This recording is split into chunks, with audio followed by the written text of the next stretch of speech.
This is a strawberry cake puzzle. It doesn't look like one yet, but you have to figure out how to put all the parts together to make a beautiful slice of strawberry cake. This puzzle was designed by Lucie Pauwels and made by Puzzle Guy. Difficulty level of the puzzle is 9 out of 10 on a Puzzle Master's difficulty scale that runs from 5 to 10.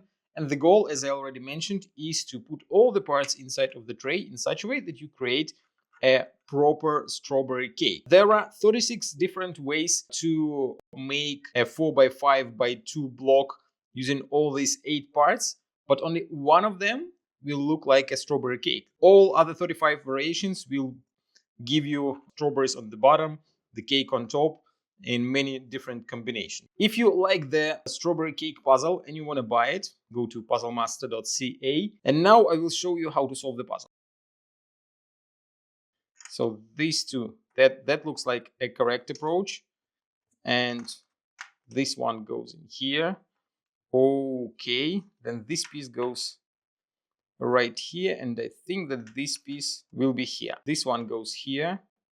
This piece goes in here. And the last one goes in here, and the puzzle is solved. If you like the strawberry cake puzzle and you want to try some other absolutely fantastic puzzles, go to puzzlemaster.ca.